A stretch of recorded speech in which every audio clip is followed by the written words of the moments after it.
Hey guys, Lieutenant Colonel Ryan Kiernan here, and today I've been given an opportunity to do something awesome, to do something innovative, and to help you out to be a better instructor.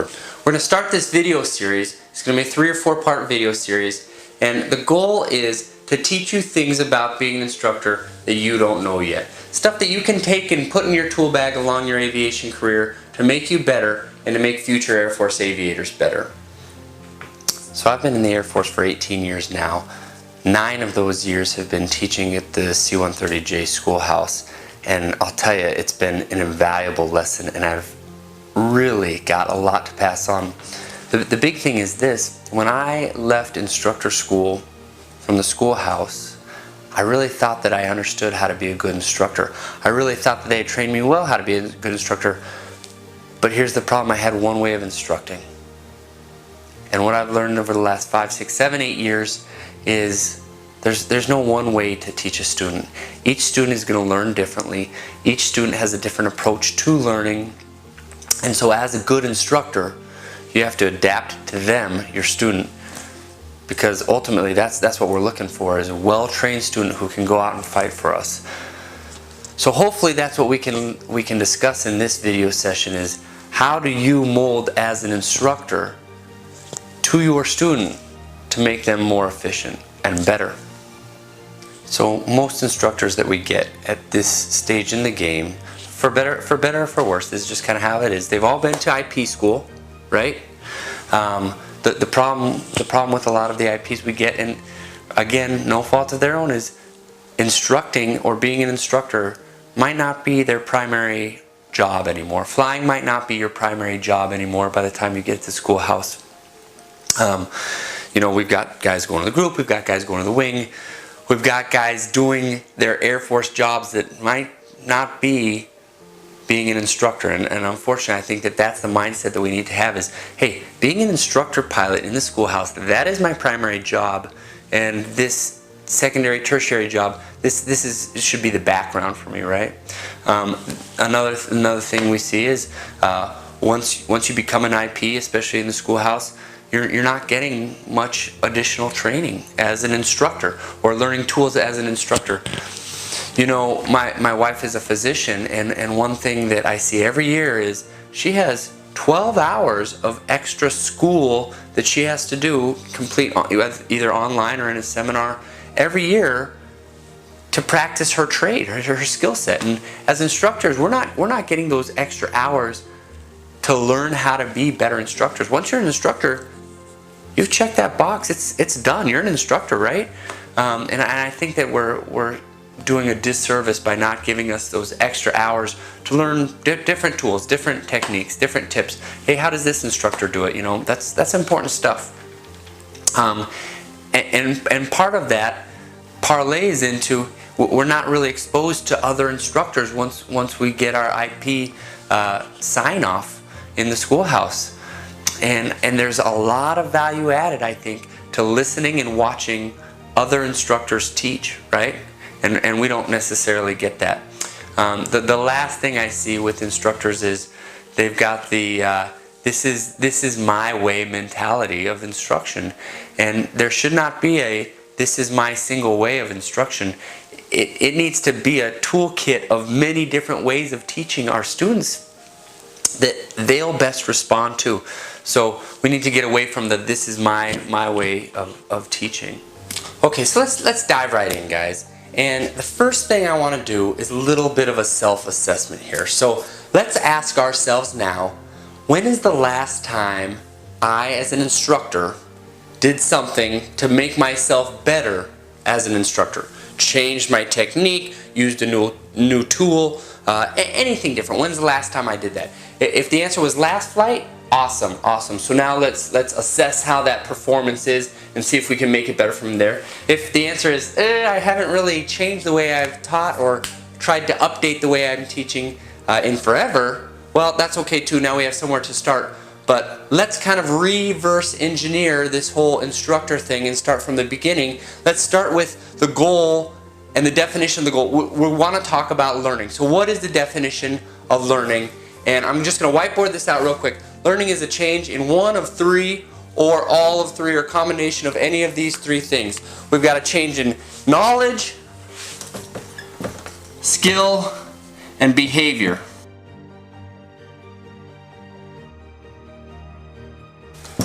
Now, we're going to talk about each one of these things a little bit more in depth as this series goes on, but I want to start with this first one, knowledge. Again, this is the end result that we're looking for from our students, to have a good base of knowledge, a good base of skill, and a good behavior that reflects into being a better aviator, right?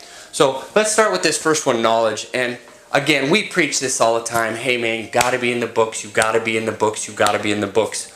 But have we thought about how our students are learning, or how we can make the learning better, easier for them, or a little bit more in line with the way they learn? So let's get to that how our students are learning. And first we got to understand is, how are they receiving the information to start with, right? So we've got our five senses. We've got sight, hearing, taste, smell, touch. And of those five senses, really what we receive the most of is through what we see, okay? It goes sight, hearing, touch, smell, taste. Touch, smell, taste being much lower on the list, but mostly it's going to be through sight and through what we hear. Sight being the propensity of what we receive. Now, that doesn't mean that that's what our student is going to retain, right? So what we remember is going to be a little bit different, okay? So if, for example, you're sending your student home and you're saying, hey man, just read the stinking book, get in the book, read it, read it, read it. Well, we've got to understand as instructors that the retention from reading is really only about 10%, okay? Now, as we go through hearing, 20% chance of remembering that information.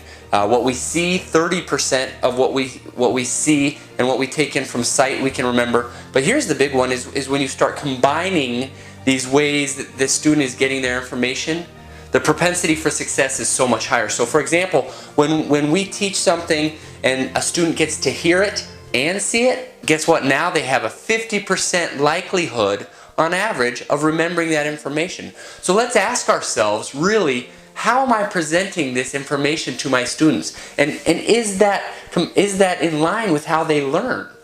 And we also have to remember that each student's going to learn differently. So those numbers I listed, that's kind of the average standard person. But your student might say, hey man, just tell it to me again, tell it to me again. Or, hey man, I need to see how you do that physically with my hands on that item to do that. So again, brings in the power of a demonstration as a pilot and a loadmaster. But let's think about, hey, how are we exposing our students to them, and how are we expecting them to come to the table? If we just said go home and read, that's probably not going to cut it. So let's step up our instruction game a little bit more and add some of those different ways of exposing our student to the information. Okay, so let's actually start with some of the instruction techniques that we have, and we're going to start with the foundation, kind of the building block for most of the instruction that goes on in the schoolhouse. Whether you're instructor pilot, instructor load, instructor engine, instructor navigator, do those still exist? Anyways, we're going to start with the demonstrate performance method. And again, this is the base of training students, okay? And it starts with the brief, moves to the demo, right? We coach to the event, we let the student try the event, and then we give feedback, and then it's kind of a full circle, goes back to coaching, back to student trying it. But what I want to start at the beginning, at the brief, okay? And the power of a good brief is huge. That's where we make our money as instructor pilots, is setting the tone for the flight, setting the tone for the events that we're going to try on the flight.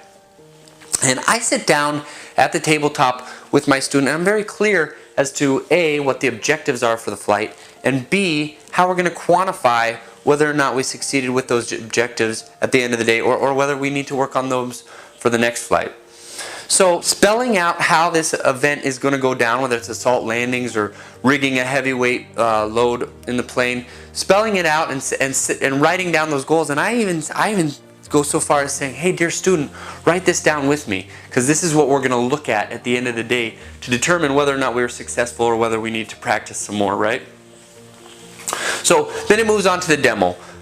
You guys, as instructors, we are the experts in the plane, and we need to be proficient and we need to be good at demonstrating events, training events for our students, okay? Whether that's assault landings or whether that's airdrop procedures or emergency airdrop procedures, whatever, we need to be the experts at those events. And so if you're rusty or if you don't feel like you're ready to do that event, maybe we need to say, hey, I need to do some continuation training because right now I'm not at a level where I can proficiently demonstrate that for a student, okay? And let's call a spade a spade. If you're not ready to demo it, then maybe we need to take some time or do a little bit of additional training to get there, okay? Because as instructors, we need to be the experts. We need to be the ones who are setting the standard for the students as we demonstrate the events for them. Cool? So after we demo our event, we coach to it, okay? Let's get our student ready. And you gotta understand, and I'll say this over and over again in this video series, is each student is different. The way they learn is different. The way they respond to your instruction is different. Each student is different. So if at the tabletop I can determine, hey, this is the best way this student is probably going to respond to my instruction, whether it's being a hard ass or whether it's being the Santa Claus who loves on their student because that's what they respond to best, it depends on the student. It depends on the day, okay?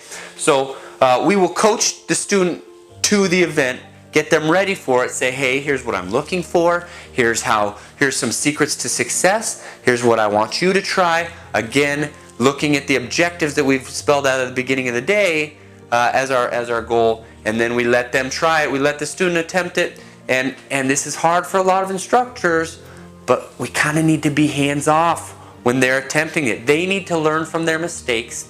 Now, ultimately, the safety of the airplane and the air crew is your responsibility as an instructor, but we have to let them learn on their own, okay? And if we're manhandling the controls or helping them with their airdrop emergency, doing it for them, they're not really gonna learn that way. So we have to let them attempt it, and now we can kind of step in the feedback stage of the model and give them some, hey, here's what I saw, here's what you did great, here's what you did poorly.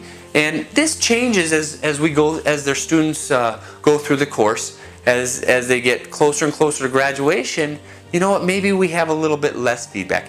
And you know what, sometimes miraculously a student can do an event and they can do it perfectly on the first time. And it's important to give them positive feedback too and say, you know what, I've got nothing for you. You did a really great job this time.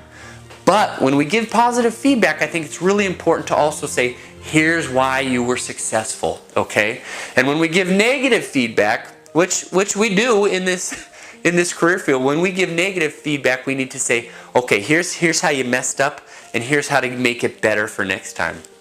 Again, with the understanding that each student is different, okay? And we can't, in this feedback phase, we can't just give them so much information that the student is overwhelmed, okay? We've got to keep it simple. 1, 2, 3 main points in the feedback. Once you get past 3, you're kind of losing your student. But that feedback is very important. Keep it simple, and then it either goes back into, hey, I need to demo this for you again, or you can go straight to coaching them and saying, okay, so here's my feedback. Let me coach to you doing it again, and then let the student attempt it again. And we just keep going in that circle until either we call uncle or they're doing a good job consistently. Okay, so in this brief introduction we went over a bit of the definition side of knowledge, as well as how our students are both receiving the information and what's going to help them to retain the information. So I hope you took a lot from that. One thing I want to stress as I go through this program, and you'll probably hear it a lot from me, but we got to understand a student's performance might not necessarily be a reflection of them, but more so a reflection of their instructor's ability to teach. So take that with you. And again, if you haven't done anything to update your instruction game lately, let's try something out this next flight.